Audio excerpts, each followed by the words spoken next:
ज़िंदगी में हमेशा दबंग रोल अदा किए मैंने, और लियारी के हवाले से भी आप कह सकते हो कि दबंग रोल था। उन्होंने मेरे कैरेक्टर के साथ इंसाफ नहीं किया। शहीद मोहतरमा बेनज़ीर भुट्टो जलावतनी तर्क करके वापस कराची यहाँ पहुँची थी। कहा यह जाता है कि उस वक्त रहमान बलोच ने बीबी को रेस्क्यू किया था। जब तक बॉम्ब ब्लास्ट हुआ मैंने रहमान को कभी भी ट्रक में नहीं देखा। चौधरी असलम और टप्पी ने मिलकर ये तय किया और फिर बाद में उसको फिर रोका गया 8 दिन के बाद, जब तक बहुत नुकसान हो चुका था।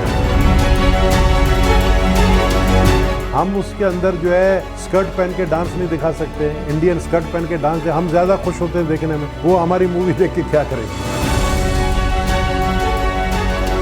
आज के उस वक्त के बच्चे आज 25 साल के हो गए, आज उनके जहन में वो लाशें पड़ी हुई नजर आती हैं। पूरा लियारी मुतासिर हुआ है। हजारों की तादाद में लोग नकल मकानी करने पर मजबूर हुए, वो वापस लियारी नहीं आए, बशमूले में खुद।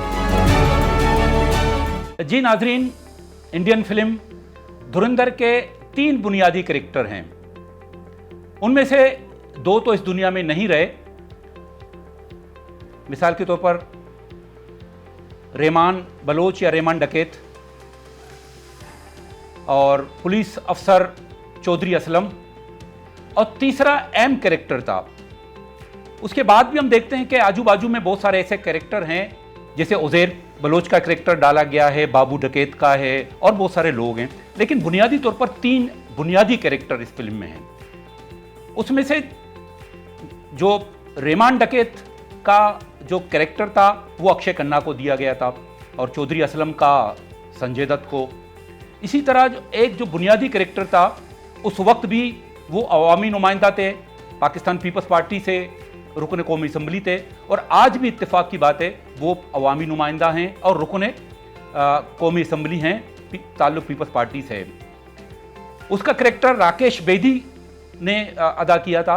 राकेश बेदी जो एक मज़ाया जो है ना वो रोल में आता है, लेकिन इस मरतबा उन्होंने इस कैरेक्टर को अदा किया था। वो कैरेक्टर मारूफ सब जानते हैं, उसको लियारी में सरदार नबील गबूल के नाम से जाना पहचाना जाता है। आज वो हमारे साथ हैं। हम उनसे ये पूछेंगे, चूँकि उनका दावा यह है कि उनकी किरदार कुशी की गई। किरदार कुशी तो बहुत सारे लोगों की गई है फिल्म में, यकीनन लियारी के पूरे लियारी की किरदार कुशी की गई है, पाकिस्तान पीपल्स पार्टी की भी किरदार कुशी की गई है, इसी तरह कई शख्सियात भी। लेकिन सरदार नबील गबूल हम देखते हैं कि वाकई इस फिल्म में खासा मुतासिर रहा है। वो हमारे साथ हैं। हम उनसे ये पूछेंगे कि वो इस मुताल्लिक क्या कहेंगे, क्या ऐसी बातें थीं, क्या ऐसी चीज़ें थीं जो वो समझते हैं कि ये नहीं होनी चाहिए थी, उसके किरदार कुशी की गई है। सरदार नबील गबूल हमारे साथ हैं। अस्सलाम वालेकुम सरदार साहब। सरदार साहब, धुरंधर मूवी देखने के बाद या उससे मुताल्लिक बातें सुनने के बाद पहला रिएक्शन आपका क्या था? मुझे याद है कि मुझे एक हमारे काउंसलर हैं कलाकोट से, आमिर काउंसलर, उसने मुझे फ़ोन किया कि साहब एक मूवी आई है जिसमें लियारी का भी जिक्र है, रहमान का भी जिक्र है, आपका भी जिक्र है। तो उसने एक छोटा सा क्लिप मुझे भेजा। वो मैंने देखा तो मैंने उसको इतना सीरियस नहीं लिया। मैंने कहा पता नहीं क्या वो मूवी पे ट्रेलर देखा, ट्रेलर में थोड़ा बहुत समझ आया क्या है। फिर मूवी तो आपको पता है बैंड है, तो वो जब मूवी रिलीज़ हुई तो लोगों ने बाकायदा उसका जो है ना एक ऐप से निकाल कर वो भेजा, तो वो फिर मैंने देखा। देखो, मूवी को कभी सीरियस नहीं लेना चाहिए। मूवी जो है ना एक फिक्शन होता है। मुझे जो दुख है कि लियारी को, मेरे लियारी को बदनाम जिस तरह किया, मेरे लियारी को ये शो किया कि एक टेररिस्ट हब है, और लियारी के हवाले से जो चीज़ें दिखाई गई, मतलब आप खुद लियारी के हो, इस वक्त हम लियारी में बैठे शाबिक लेन में, और कभी आपने भी नहीं देखा होगा, मैंने भी नहीं देखा होगा कि यहाँ पर स्लीवलेस लड़कियाँ घूम रही हैं। कभी आपने नहीं देखा होगा कि यहाँ पर जो है डिस्को में डांस हो रहा है, लड़कियाँ और लड़के डांस कर रहे हैं। कभी आपने ये सारी चीज़ें नहीं देखी होंगी जो उस फिल्म में दिखाया। एक तो हम लियारी वाले आदाब नहीं करते हैं, हम लखनऊ के नहीं, हम लियारी के हैं, हम सलाम करते हैं चिया लेते ही। तो मकसद ये है कि एक इन्होंने रिसर्च सही नहीं किया। जहाँ तक लियारी की स्टोरी इन्होंने बताई कि लियारी में नो डाउट एक वक्त था, आप भी उस वक्त से मुतासर थे, हम भी मुतासर थे, जब एक गैंग वॉर का दौर था 2009, 10, 11, 12 तक जो है 3-4 साल, वो दौर बिल्कुल अपनी जगह था। लेकिन अगर उस पर सही रिसर्च करते तो वो दौर रहमान के बाद शुरू हुआ, रहमान के होते हुए ये दौर नहीं था। तो आगे आप जो सवाल करेंगे मैं फिर आगे आपको बताऊंगा कि गैंग वॉर शुरू कैसा हुआ। जहाँ तक मेरे रोल के बारे में आपने बताया, मैं ज़िंदगी में हमेशा दबंग रोल अदा किए मैंने, और लियारी के हवाले से भी आप कह सकते हो कि दबंग रोल था। लियारी के हवाले से आप लोगों को याद होगा कि मैं वाहिद बंदा था एक MNA होते हुए कि मैं इनको चैलेंज करता था गैंग वॉर वालों को, और मैं बाकायदा इनके एरिया में अकेला आता था। और मेरा एक आप वॉइस देखना तो गाइड ऑफ कराची जो अमेरिकन चैनल है उसमें दिखाया कि जब इन्होंने चैलेंज किया कि नबील गबोल लियारी में आएगा तो हम इसको ज़िंदा जाने नहीं देंगे, तो आप ही के मीडिया के कुछ लोगों ने कहा कि आप लियारी खुद नहीं जाते तो हम कैसे जाएं। मैंने कहा चलो मैं तुम लोगों को ले जाता हूँ। मैं इनको लेकर आया इधर, ये सामने ही, ये अली होटल के सामने वो हालात थे जब मैं वहाँ पे पहुँचा। और मेरे साथ कौन था इस कैरेक्टर में, इस फिल्म में उसका कैरेक्टर भी है, उस पर मैं बात नहीं करना चाहता हूँ क्योंकि वो अब पुलिस में थे और अल्लाह को प्यारे हो गए, चौधरी असलम साहब। तो जब मैं यहाँ उसमें सरदार साहब आएंगे, अभी तो हम फिल्म पर मरकूज रखें कि फिल्म में आपके साथ जो फिल्म में जो ज्यादती की है, क्या ऐसी बातें थी? मिसाल के तौर पर हम कहें कि ठीक है, रहमान को अक्षय खन्ना दिया गया और चौधरी असलम को संजय दत्त दिया गया, बड़े बड़े नाम हैं, और आपको राकेश बेदी जो एक मतलब एक मज़ाहिया फनकार है, ये भी एक हाँ देखो ना, वो कहता, राकेश बेदी कहता है अपने एक इंटरव्यू में कि मेरी शक्ल नबील गौल से मिलती है। मैंने कहा अल्लाह का शुक्र है मैं तुमसे ज़्यादा खूबसूरत हूँ। तो मैं चाहता हूँ कि ये मेरा मैसेज उनके जो डायरेक्टर हैं, आदित्य इसका कोई डायरेक्टर है, उस तक पहुँचे कि भाई पार्ट 2 आप बना रहे हो तो मेरा रोल कोई दबंग बंदे को देना, किसी कॉमेडियन को नहीं देना, क्योंकि इस पूरे 3-4 साल में मेरा दबंग रोल रहा है और मेरा मेन कैरेक्टर था, और मैंने ही इनके जो गैंग वॉर के ख़ात्मा में मेरा अहम रोल था पुलिस के साथ और पाकिस्तान रेंजर्स के साथ। तो मैं समझता हूँ कि इन्होंने मेरे कैरेक्टर के साथ इंसाफ नहीं किया है। तो बहरहाल अब वो इंडिया का एक पॉलिसी है कि पाकिस्तान को बदनाम करना, लियारी को बदनाम करना, जो कि लोग तो मजाक उड़ा रहे हैं। कम से कम लियारी इंटरनेशनली मशहूर तो हुआ कि कहते हैं ना कि अगर वो एक उर्दू में शायरी है कि अगर बदनाम ना होंगे। मशहूर हुआ या बदनाम हुआ? नहीं, मशहूर हुआ, बदनाम क्यों? क्योंकि देखो आप हम लियारी के जो है ना रियल फेस दिखा रहे हैं। आप लियारी घूमे, आपको पता, मुझे खाना पीने का शौक़ है, मैं इसी लियारी में निकलता हूँ, रेस्टोरेंट में बैठ के रात को 2-2 बजे खाना खाता हूँ, चाय पीते हैं।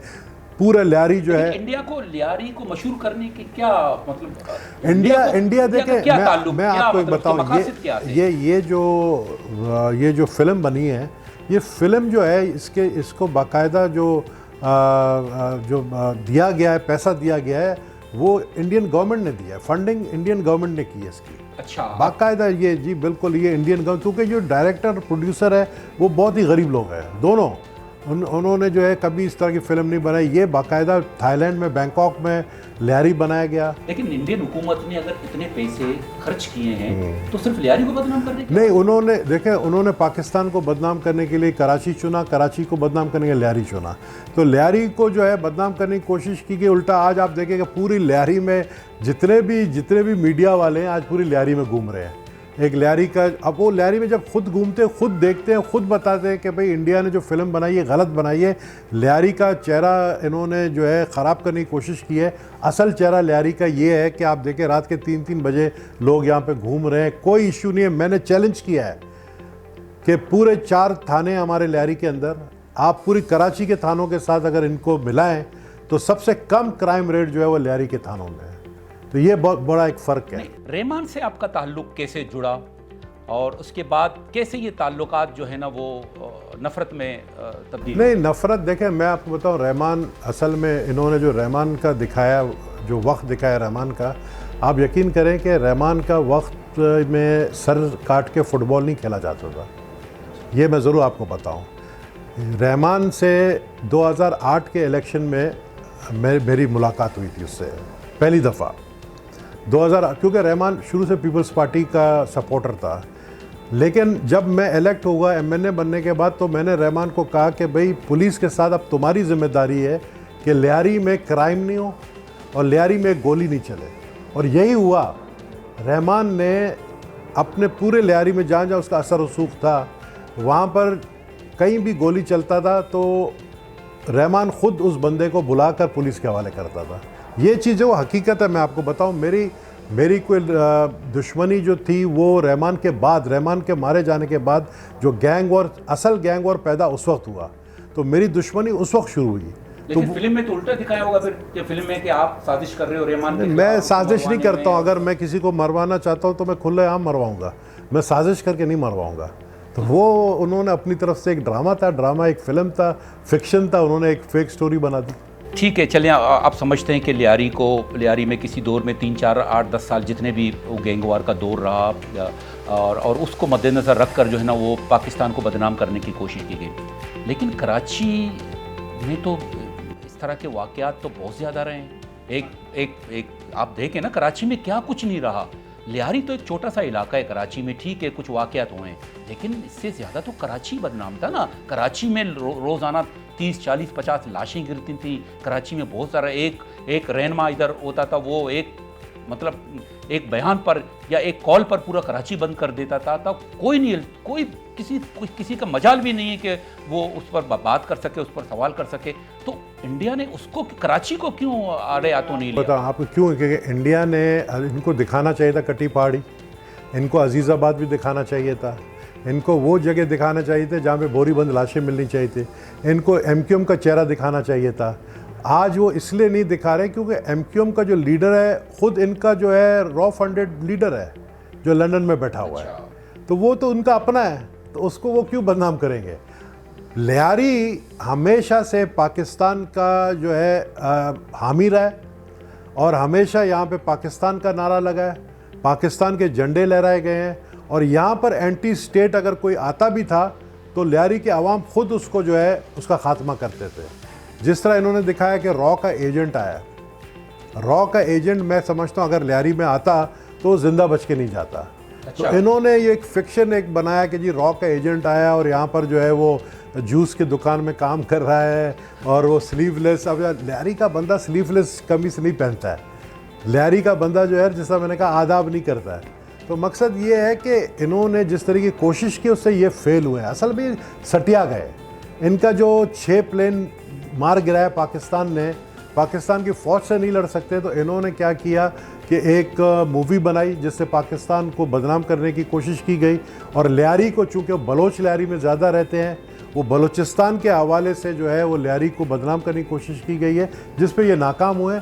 हमने इनके नाच गाने बड़े शौक़ से देखे हैं, इनके जो एक्ट्रेस नाचते हैं और जो इनके एक्ट्रेस जिस तरीके से नाचते हैं हम उसी से खुश होते हैं। हमें ये क्या दिखाते हो कि वो स्लीवलेस आपका रॉ का एजेंट आया है जिसने अपने बेचारे ने 2 साल बाल बड़ा करने में लगाया, लेकिन वो नाकाम, वो मशहूर नहीं हुआ। उससे तो ज़्यादा जो है लियारी का रहमान मशहूर हो गया। सरदार साहब, जब शहीद मोहतरमा बेनज़ीर भुट्टो जलावतनी तर्क करके वापस कराची यहाँ पहुँची थी तो एक सानिया पेश आया था जिसको साने कारसाज के नाम से याद किया जाता है। कहा यह जाता है कि उस वक्त रहमान बलोच ने बीबी को रेस्क्यू किया था। ये बात कहाँ तक दुरुस्त है, आपके पास क्या मालूम है? देखें, उस समय मैं भी ट्रक पे था। मैंने इस पूरे एयरपोर्ट से निकले जब तक बॉम्ब ब्लास्ट हुआ मैंने रहमान को कभी भी ट्रक में नहीं देखा। हमारे जानिसार बेनज़ीर जो थे वो सारे लियारी के थे, तकरीबन लियारी के थे।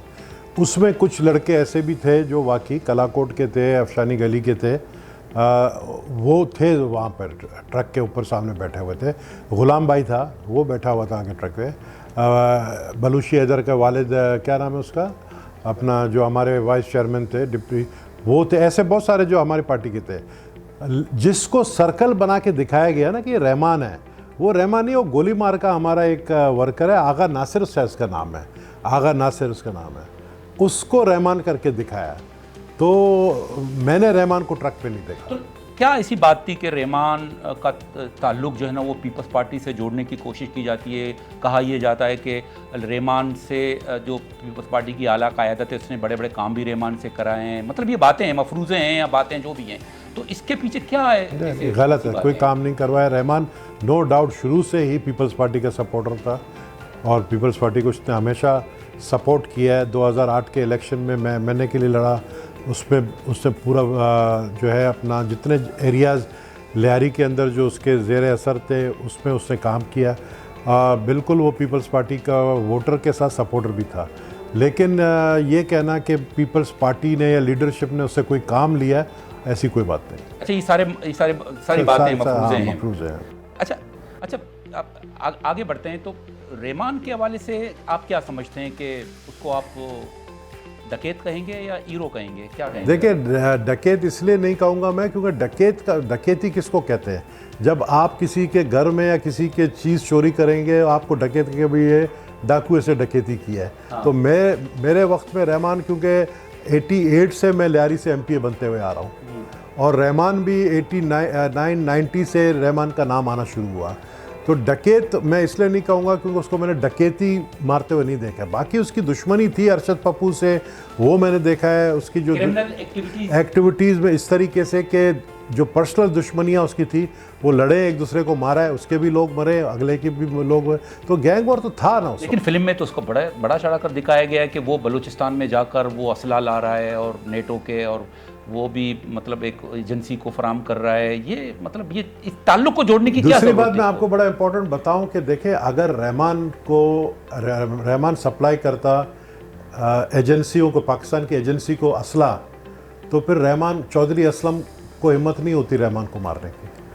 जब एजेंसी का हाथ आपके ऊपर होता है तो फिर पुलिस जो है ना वो इंटरफेयर नहीं करती। तो ये यहाँ भी झूठ पकड़ा गया। ये कहते हैं कि जी एक आईएसआई का मेजर दिखाया उन्होंने, जो कि वो भी एक फिक्शन था, कोई हकीकत में कोई ऐसा मेजर नहीं था। उन्होंने ये दिखाया कि किस तरीके से उसने रहमान को कहा असला बुझला। वो आईएसआई का मेजर रहमान को क्यों कहेगा कि असला ला के? उनके पास खुद अपने बड़े ज़राए असले के।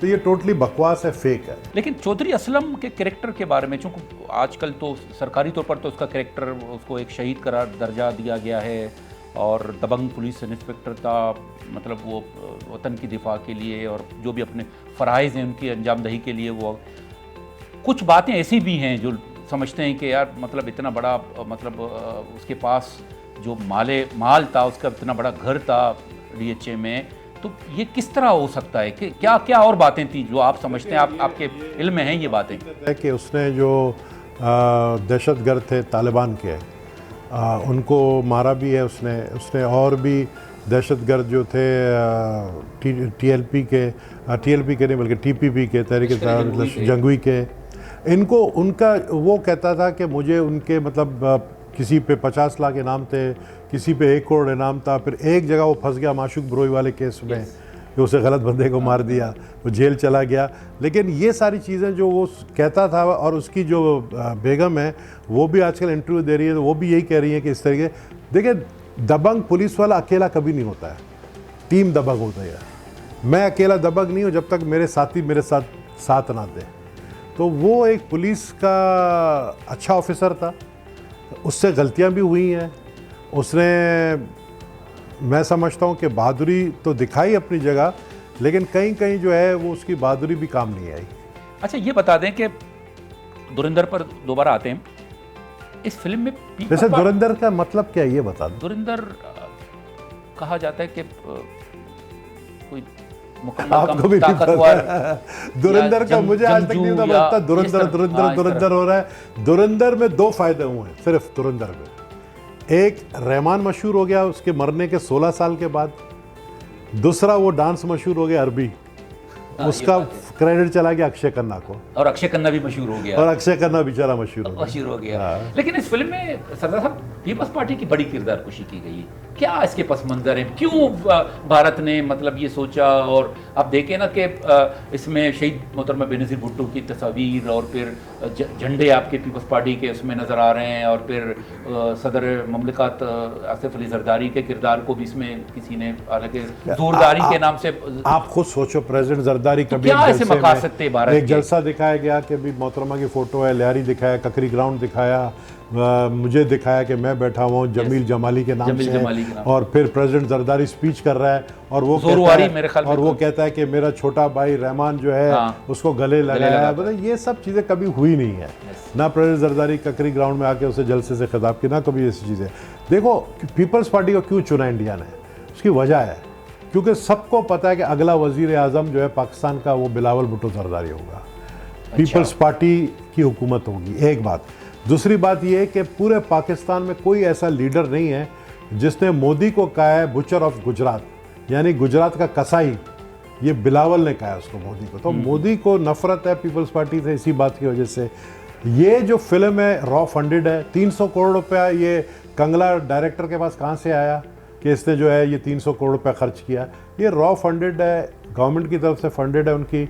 लेकिन एक कोशिश उन्होंने की, वो नाकाम हुए हैं। वो जग हंसाई अपनी की है, लोग हंस रहे हैं उनके ऊपर। लियारी गेट दिखाया, चील चौक दिखाया, जो कि मैंने बनाया चील चौक। पता नहीं ये आपको पता है या नहीं पता है? चील चौक मैंने बनाया। पहले ये इब्राहिम चौक इसका नाम होता था। इसका चील मैंने डिज़ाइन किया, मैं डिप्टी स्पीकर था, मैंने डिज़ाइन करके पीतल का बनाया ताकि कोई एयरवेंची इसको चोरी करके नहीं चला। और उसी चील चौक के साये में लियारी ऑपरेशन हुआ, जिसमें बेगुनाह भी मारे गए और लोग भूख और प्यास से यहाँ तड़पते रहे लियारी में। तो उसी वजह से मैं सख्त मुखालफत मैंने की। मैं इस्लामाबाद में था और मैंने चौधरी असलम को फ़ोन करके कहा, मैंने तुम गलत कर रहे हो और तुम खुद जानते हो जिस तरीके से तुम ऑपरेशन कर रहे हो इसमें तुम एक भी बंदा नहीं पकड़ सकते हो। मैंने कहा तुम चील चौक से अंदर जाने की कोशिश कर रहे हो, पीछे गरीब शाह का रोड जो है ओपन छोड़ दिया तुमने आने जाने के लिए। फिल्म से हटकर, फिल्म में जो आपके और फिर रहमान के जो ताल्लुकात में जो दरार पैदा की का जो बताया गया है, उससे हटकर किसी दौर में इलेक्शन में 2008 में बढ़ चढ़कर आपके लिए इसने काम किया और आप बने, आपके अच्छे ताल्लुकात थे। ये ताल्लुकात कैसे बिगड़े? कैसे? नहीं, ताल्लुकात हमारे नहीं बिगड़े, ताल्लुकात हमारे कभी नहीं बिगड़े।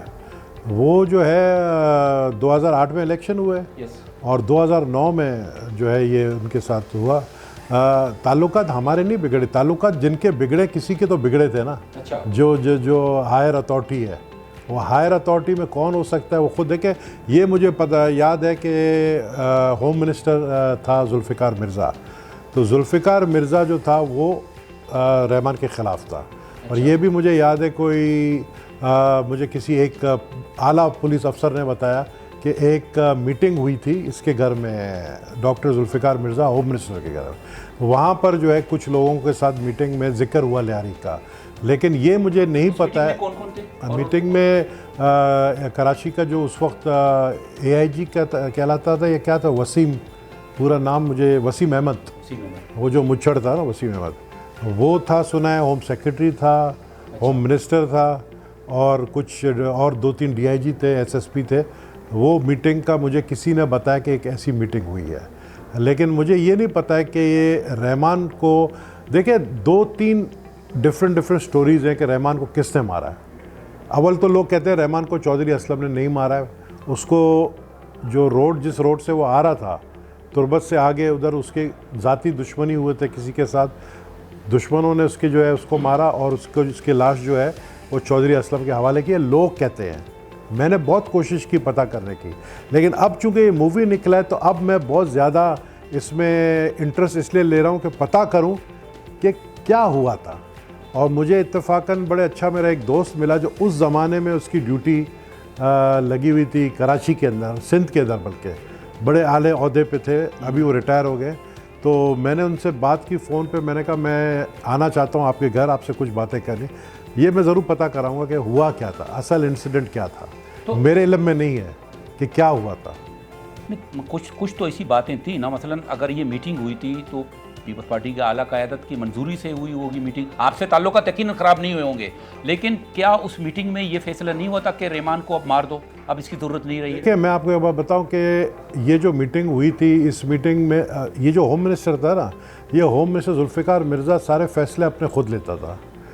जुल्फ़िकार मिर्ज़ा ने बाकायदा ये बात कही भी है मीडिया में, अगर आप यूट्यूब में जाएंगे, उसने कहा है कि मैंने रहमान को मारा है, ये बोला है इसने जुल्फ़िकार मिर्ज़ा ने। तो मैं चाहता हूँ आप लोग एक इंटरव्यू उसके साथ भी करें।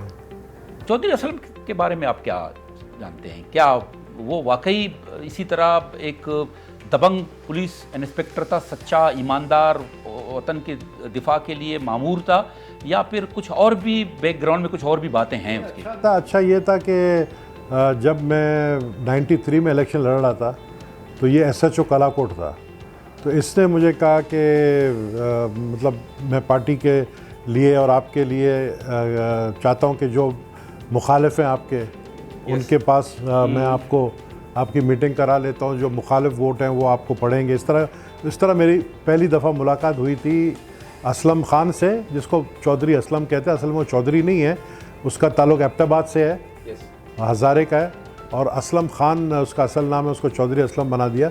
मेरी पहली मुलाकात उसके साथ हुई थी जहानाबाद में, जब वो SHO का राकोट थे। जहानाबाद में भी जब उसने मुझे कहा कि हाजी लालू के का जो ग्रुप है वो आपके ख़िलाफ़ है, तो मैंने उनको समझा दिया कि आपके ख़िलाफ़ काम ना करें इलेक्शन में। ये मुझे असलम ने बताया। तो उसको शौक़ था पॉलिटिक्स में इंटरफेयर करने का।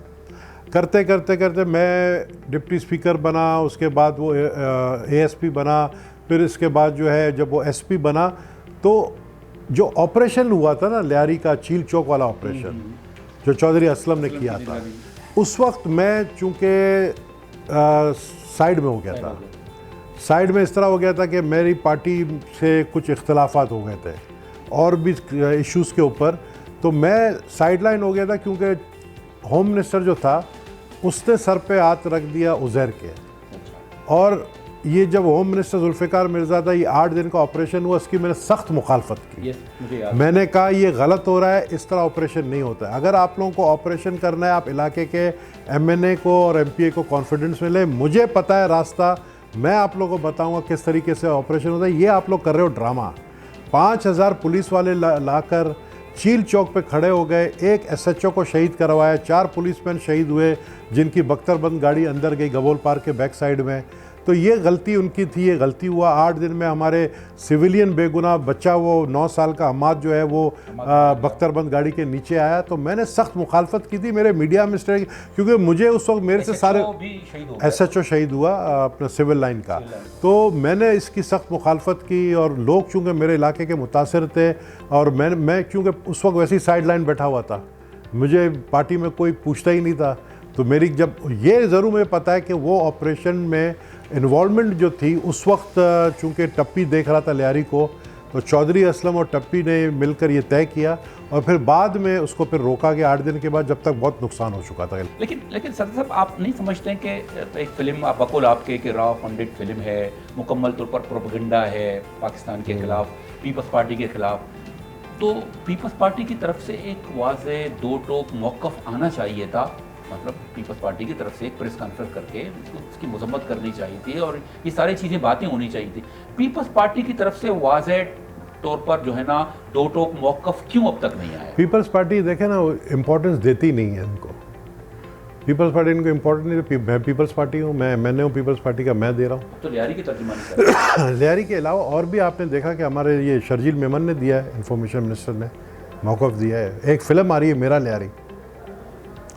लियारी फिल्म भी इन्होंने गवर्नमेंट ऑफ सिंध वालों ने बनाया, तो मौक़िफ़ आ जाएगा उसमें। मेरा लियारी तो गवर्नमेंट ऑफ सिंध ने तो नहीं बनाया, मेरा लियारी किसी लियारी के फिल्मसाज ने बनाया था, वो तो तैयार फिल्म। तो फिर वो गवर्नमेंट ऑफ सिंध ने क्यों कहा हमने उसके ऊपर खर्चा किया? यही तो बात है ना, वो फिल्म पहले से तैयार फिल्म है, वो रिलीज होने वाला ही था पहले ही, मतलब जनवरी में होने वाला था, लेकिन अब उसको जो है ना, उसका नाम बेनाज उसका नाम मेरा बेनाज को उन्होंने मेरा लियारी कर दिया। अब वो मतलब अगर आपको बनाना है, अगर पीपल्स पार्टी को, या मैं तो कहता हूं कि यार अगर पीपल्स पार्टी को बनाना है, तो गुजरात पर फिल्म बनाए और उसमें मेरा रोल रखे, फिर मोदी मैं घुस के इनको मारता हूं, मेरा दबंग रोल दिखा है। तो इसमें क्यों ना बनाए ये जो गुजरात वाकया हुआ था, मोदी जिसको, तो मैं तो कह रहा हूं कि देखिए गुजरात का कसाई भी पीपल्स पार्टी वाले कहते हैं, चेयरमैन बिलावल भुट्टो कहता है। मैंने पर्सनली इससे रब्ता किया है, जो बड़े अच्छे एक डायरेक्टर हैं मंसूर साहब, बहुत अच्छे डायरेक्टर हैं,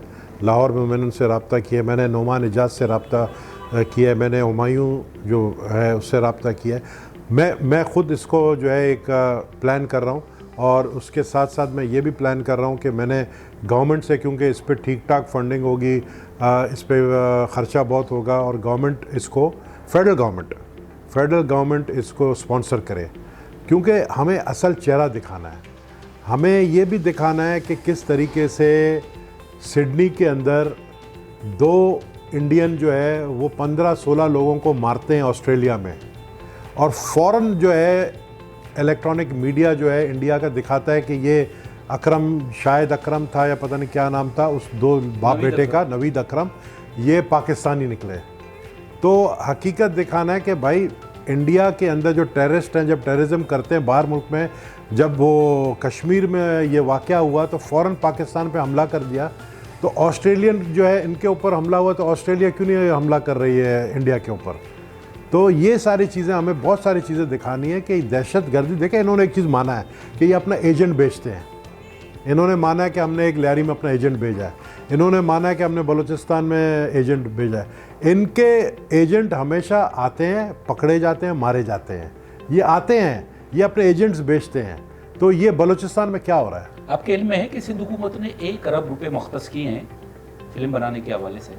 तो आप रब्ता करें और वज़ीर आला को कहें कि भाई हीरो मुझे बना दें और मैं घुसकर मारने को तैयार हूँ। और मेरे ख्याल में अगर फिल्म की जगह ये 1 अरब रुपया मुझे दे दे, मैं लियारी की सड़कें बना दूँ। अच्छा, मतलब जो सिंध हुकूमत ने 1 अरब रुपए, हुकूमत ने अगर एक आपने ये मुझे ब्रेकिंग न्यूज़ दी है, आपने मुझे ब्रेकिंग न्यूज़ दी है कि सिंध हुकूमत ने 1 अरब रुपया फिल्म बनाने के लिए रखा है, तो मैं उनको ये एडवाइस करूंगा ये 1 अरब रुपया जो है वो लियारी पे खर्च करें, लियारी की सड़कें बना दें, लियारी के अंदर पानी का निज़ाम सही कर दें। बाकी मूवी जो है वो शहबाज शरीफ, क्योंकि पाकिस्तान का इमेज ख़राब हुआ है, ख़राब करने की नाकाम कोशिश की गई है, तो फेडरल गवर्नमेंट से फंड लें। तो ये आप समझते हैं कि जो 1 अरब रुपया वो बयानिया जो होता है, जो मौक़फ़ होता है, उसको बेहतर करने के हवाले से दुनिया भर में, मतलब पॉजिटिव एक चेहरा दिखाने के हवाले से वो खर्च करना चाह रहे हैं, एक अच्छी मूवी बनाना चाह रहे हैं। आप कहते हैं कि उसके बजाय लियारी की सड़कें, जो टूटी फूटी सड़कें हैं, आपके तो इल्म में हैं, वो ज़्यादा बेहतर है। बेहतर है लियारी के आवाम पे खर्च करें, लियारी के लोगों पे खर्च करें, इनको इग्नोर करें। देखें आप, उन्होंने एक मूवी बनाई है, हम उनसे बदले एक मूवी बनाए, लोग मूवी को मूवी समझ के देखते हैं, ठीक है ना। हम उसके अंदर जो है स्कर्ट पहन के डांस नहीं दिखा सकते हैं, इंडियन स्कर्ट पहन के डांस हम ज़्यादा खुश होते हैं देखने में, वो हमारी मूवी देख के क्या करेंगे। अच्छा, आप सरदार साहब, आपके इल्म में होगा कि इसका दूसरा हिस्सा आ रहा है, पार्ट टू आ रहा है। पार्ट 2 आई थिंक मार्च में कहा है कि वो रिलीज़ होने जा रहा है। पार्ट 2 में आप क्या समझते हैं कि उसमें भी आपका अभी तक किरदार होगा? कैसा लगेगा? मुझे इसके बारे में कुछ नहीं पता है, लेकिन ये कि पार्ट 2 में मैं, क्योंकि असल लियारी की स्टोरी इन्होंने नहीं बताई है, इनको बताना चाहिए था कि लियारी के अंदर जो पार्ट 2 में, जो पार्ट 2 रहमान के बाद उज़ैर का आया, उज़ैर का दौर आया लियारी गैंग वॉर में, फिर अरशद पप्पू का सर काट के फुटबॉल खेला गया, फिर उस वक्त हालात जो थे, जिस इलाके में आप सिंगू लेन में रहते हो वहाँ पे क्या हालात थे, ये जिस जगह पे मेरा ऑफिस है शाबिक लेन में क्या पीछे हालात थे, सामने बगदादी में क्या हालात थे, उसको हमने बेहतर कैसे किया, फिर वो चीज़ दिखाना चाहिए ना। हम वो चीज़ दिखाना चाहते हैं कि हमने किस तरीके। साहब ये चीज़ आप दिखाएं ना, आपको बनानी चाहिए ना, आप दिखाएं ये चीज़। आपने कहा कि 1 अरब रुपया रखा है सिंध गवर्नमेंट में, जो कि आप मुझे बता रहे हैं, मुझे नहीं पता इसके बारे में, तो फिर वो इस तरीके से यहाँ से शुरू करें, उसका डायरेक्टर मुझे बनाए। चलो मुझे हीरो नहीं बनने का शौक़ है, उसका असल लियारी का असल स्टोरी मुझे पता है। मैं लियारी के अवाम से जब हाथ मिलाता हूँ ना, तो मुझे उसका दिल का हाल पता चल जाता है। मैं अकरम बलोच से हाथ मिलाता हूँ तो मुझे पता चल जाता है 10 साल पहले अकरम बलोच जो है मेरे खिलाफ जो है बहुत बड़ा साजिश कर रहा था। नहीं तो पीपल्स पार्टी ने अब तक क्यों नहीं किया? मतलब पीपल्स पार्टी को करना चाहिए था। ये तो वाकया 13-14 में ख़त्म हो गया था ना, गैंग वार एक थम गया था ना, 13 में 14 में बस लियारी मतलब दोबारा अपने स्वीप पर आ गया था।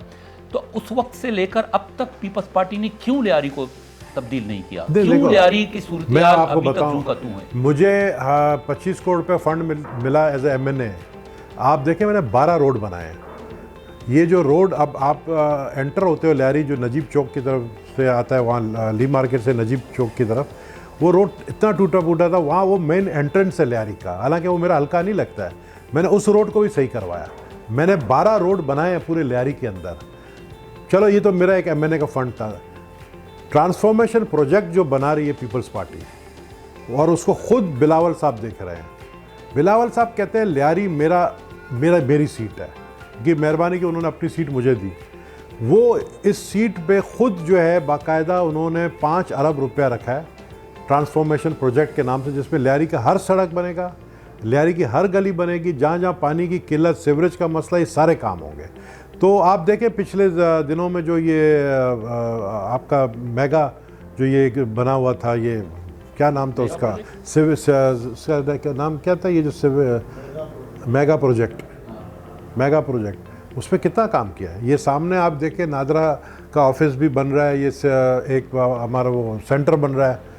तो ये इसके अलावा बहुत सारे चाकीवाड़ा रोड बनाया, ये वाला जो रोड है आपका शाह बिठाई रोड बनाया, बड़े बड़े रोड सारे बनाए। अभी और बनेगा। अभी चूंकि मैं उस वक्त MNA नहीं था, मैं अभी 1.5-2 साल हुए मुझे आए हुए। लेकिन मार्च में अगर ये फिल्म रिलीज, जो दूसरी किस्त है पार्ट 2 है, वो रिलीज हो गया और उसमें बकौल आपके उज़ैर के दौर को दिखाया जाएगा। असल तो गैंगवार तो उज़ैर के दौर में हुआ था ना, रहमान के दौर में तो गैंगवार था ही नहीं ना।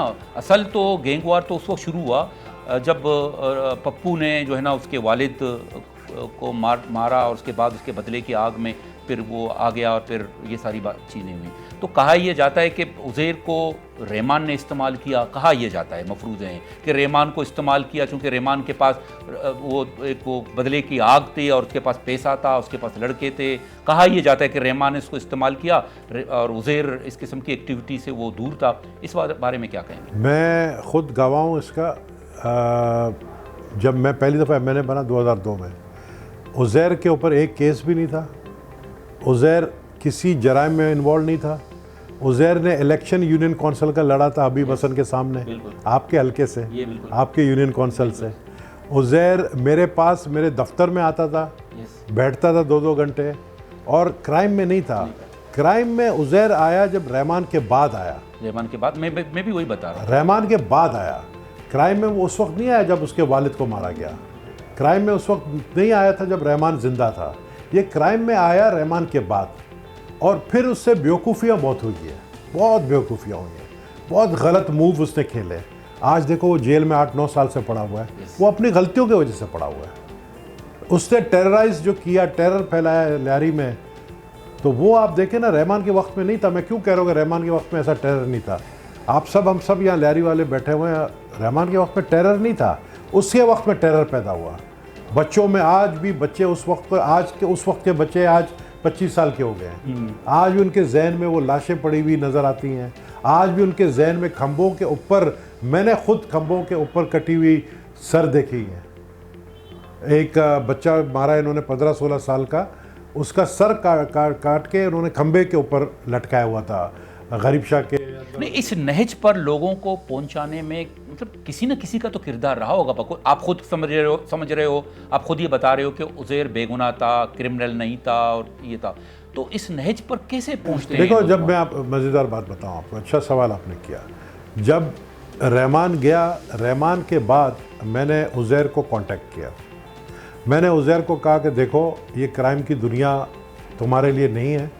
तुम्हें उन्होंने आगे बना दिया, गैंग का सरबराह या सरदार बोलो या जो भी हो। तुम इस चीज़ में पड़ोगे, तुम मारे जाओगे। तुम बेहतर ये है कि सरेंडर कर लो। उसने मेरी बात मानी। उसे कहा ठीक है, आप बात करो, मुझे मारे नहीं, मैं सरेंडर होने के लिए तैयार हूँ, लेकिन आप मुझे ले जाना, मैं सरेंडर होने के तैयार हूँ। मैं ज़फ़र बलोच को और शाहिद को, MCB को मैं लेकर गया होम मिनिस्टर के पास। अच्छा। जुल्फ़िकार मिर्ज़ा के पास। मैंने कहा भाई, उन्हीं दिनों में एक लाड़काना का कोई बंदा था, कोई डकैत था लाड़काना का, उसने सरेंडर किया। तो इन्होंने प्रेस कॉन्फ्रेंस की और उसको माफ़ी दिलाई और उसको जेल में रखा। 6 महीने बाद वो निकला। तो उसके बाद मैंने इसको कहा, उज़ैर को, मैंने कहा भाई तुम्हारे साथ भी इंसाफ होगा, तुम्हें नहीं मारा जाए। वो तैयार हो गया। सारी मीटिंग में तय हो गया, दिन तय हो गए कि उज़ैर बमा अपने गैंग के वो सरेंडर करेगा। और अगर आप देखें, आपका ये इंटरव्यू अच्छा उस वक्त चलेगा कि जब आप छोटे छोटे क्लिप उस ज़माने के लगाएंगे, जो मैंने आपको चीज़ें बताई हैं। उज़ैर का एक इंटरव्यू भी आपको मैं दिखाता हूँ जो है यूट्यूब पे। उसने कहा था कि मैं सरदार नबील गबोल के हाथों में सरेंडर होने के लिए तैयार हूँ। अच्छा। ये कहा है उससे बाकायदा। ये हुआ कि होम मिनिस्टर के पास जब पहुँचे ये लोग, हमने मीटिंग की। जब मैं निकला, मैं गया तो पीछे ज़फ़र ने बड़ी शरारत की थी। अच्छा। ज़फ़र कान बरता था उज़ैर के, ज़फ़र कान बरता था रहमान के, फिर एक और बंदा है वो भी कान बरता था, लेकिन चलो उसको मैंने माफ़ कर दिया। लेकिन बात यह है कि ये जब कान, हमारे मसला ये है कि जो जराइम की दुनिया में आता है ना, ये कान के बड़े कच्चे होते हैं। तो उसके ज़फ़र ने होम मिनिस्टर से मीटिंग की। होम मिनिस्टर ने कहा भाई मेरे लिए काम करो, नबील को छोड़ो, मेरे लिए काम करो, सरेंडर मत हो, मैं तुम लोग को जो है फुल सपोर्ट करूँगा। अगर एक स्टेट का, एक प्रोविंस का होम मिनिस्टर ये कहे कि मैं तुम्हें सपोर्ट करूंगा, तो वो अगला जो क्रिमिनल है उसका तो दिमाग ख़राब होगा। ये इस तरीके से जो है फिर ये उज़ैर ने चारों थाने के एसएचओ अपने कहने पे लगवाए, डीएसपी अपने कहने पे लगवाए, और इस तरह फिर जराइम की दुनिया में वो आगे। कहते हैं कि इस जंग में 8 से 10 हज़ार लोग मरे हैं, पूरा लिहारी मुतासिर हुआ है, हज़ारों की तादाद में लोग नकल मकानी करने पर मजबूर हुए हैं, वो वापस लिहारी नहीं आए, बशमूले में मैं खुद उस हालात की वजह से नकल मकानी कर चुका हूँ। तो मतलब इसके हवाले से पीपल्स पार्टी ने आखिरी वक्तों में तहकीकात क्यों नहीं कराई? क्यों जिस तरह आप बात कर रहे हो, जिम्मेदार ठहरा रहे हो उन लोगों को जो किसी ओहदे पर मतलब थे, उनके खिलाफ क्यों पीपल्स पार्टी ने आज तक, लोग मरे हैं, लिहारी तबाह हो गया था, यहाँ पर ना तालीम, यहाँ पर जो स्पोर्ट्स की सरगर्मियाँ थी, यहाँ पर दीगर जो एक्टिविटी थे वो सब ख़त्म हो गए थे। उसके बाद 8-10 हज़ार नौजवान मारे गए थे, लोग मारे गए थे। पीपल्स पार्टी ने उसके बाद कोई तहकीकात नहीं की, कोई रिलीफ का ऐलान भी। तहकीकात सबसे बड़ी यही है कि सबको पता तो है कि हुआ क्या था। पीपल्स पार्टी ने होम मिनिस्टर जुल्फ़िकार मिर्ज़ा को पार्टी से निकाल दिया।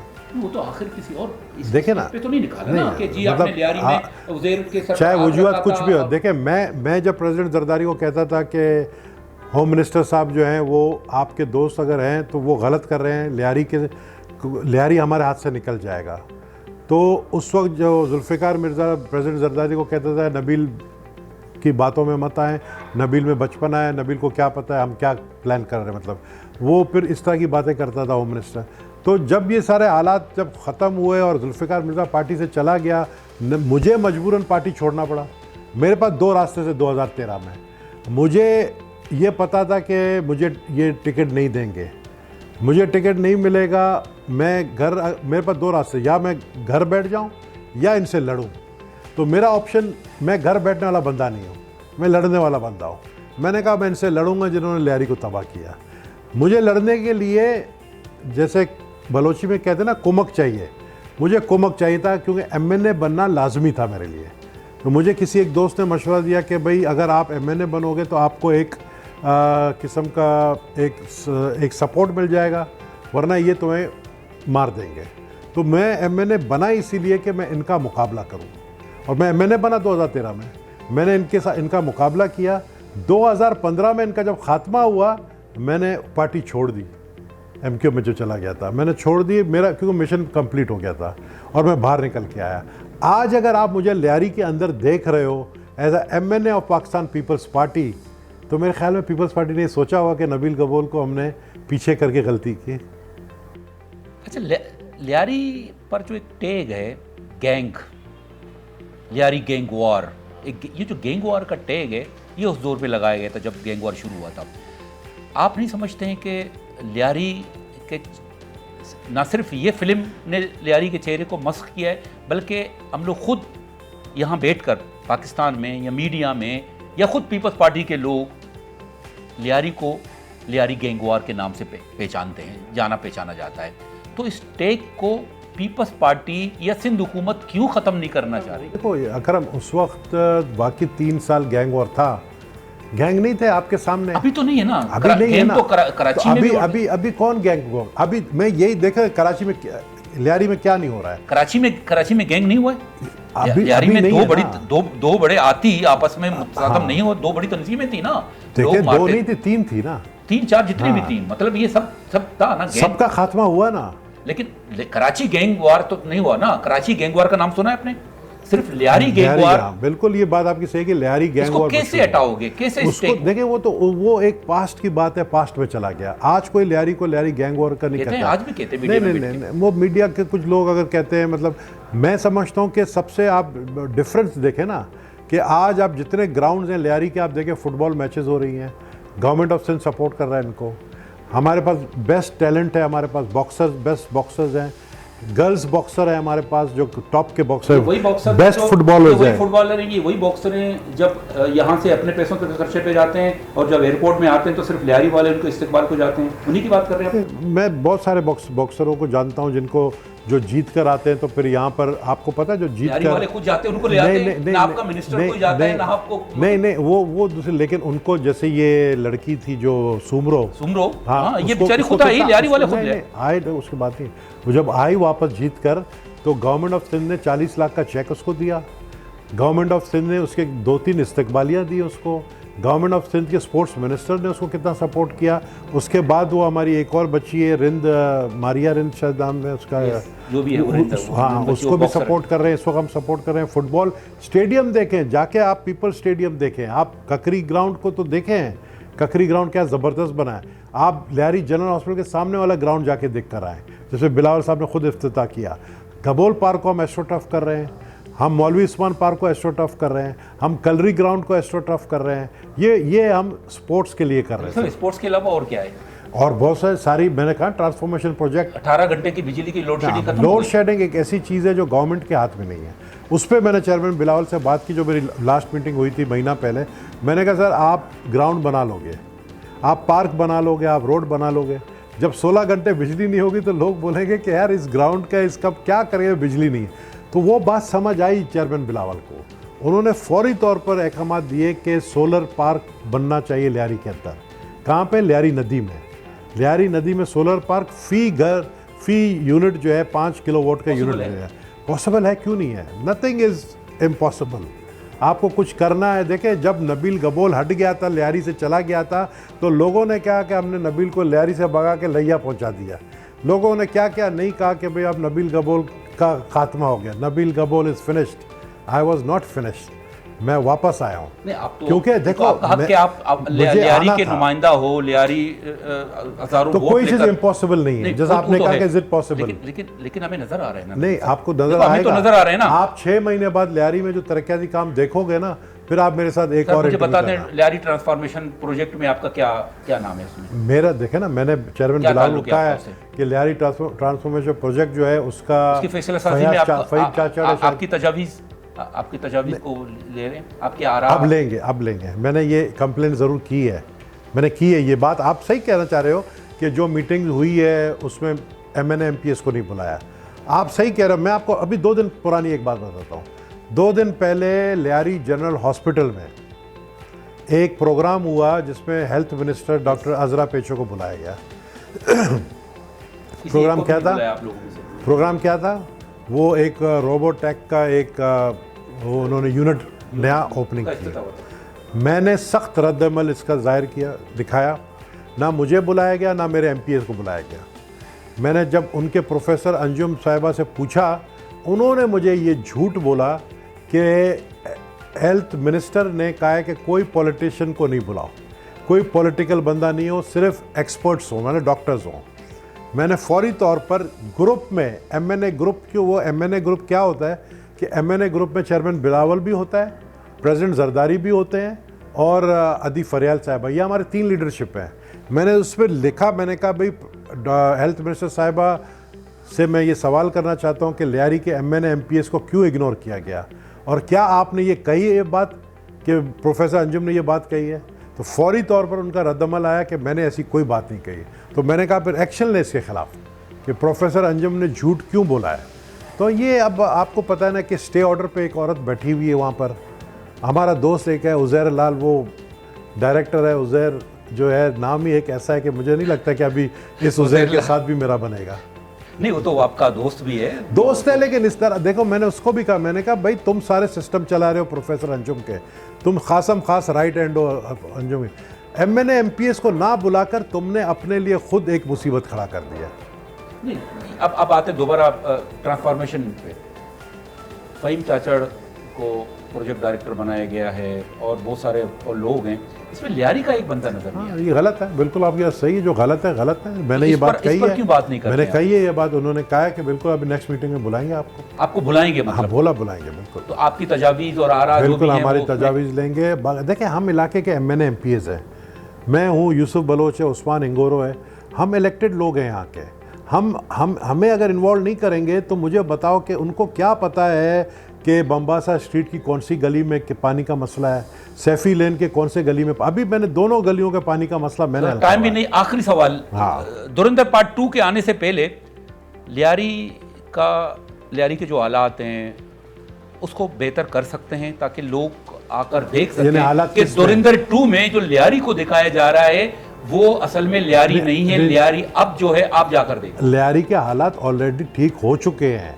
आप अगर बात करें डेवलपमेंट के काम के, डेवलपमेंट की बात करें ना, रात में कोई सफर नहीं कर सकता। डेवलपमेंट की बात करें ना, डेवलपमेंट, हाँ डेवलपमेंट की, अंधेरे में क्यों होगा? अंधेरा का मैंने आपको बताया ना कि सोलर पैनल जब तक नहीं लगेंगे। मैं वही बता रहा हूँ ना कि मतलब आप देखिए, धुरंधर के आने से हमारा पार्ट क्या 2 के आने वास्ता, से पहले धुरंधर को हम नहीं जानते हैं। अरे हम जानते हैं कि लियारी में काम कर रहे हैं। धुरंधर की वजह से तो हम बैठे हैं आज। धुरंधर की वजह से आप बैठे तो अच्छा धुरंधर फिल्म आया कि आपने मेरा इंटरव्यू लिया, नहीं तो आप वही पूछते बता रहा हूँ, अब नहीं धुरंधर 2 आएगा फिर वापस नहीं आपके तो- पास आना पड़ेगा नहीं ना। तो अकरम बलोच मुझे पूछता है, नहीं धुरंधर आया तो अकरम बलोच मुझे पूछने का, क्योंकि तुम लियारी के हो, तुम बलोच हो और तुम्हारा हक ज्यादा बनता है, इसलिए ये मैं आपको पहला इंटरव्यू दे रहा हूँ। अब बाद में मैं कितनों को दूंगा, अब तो एक लाइन लग जाएगी। बहुत बहुत शुक्रिया सरदार नबील गबूल साहब।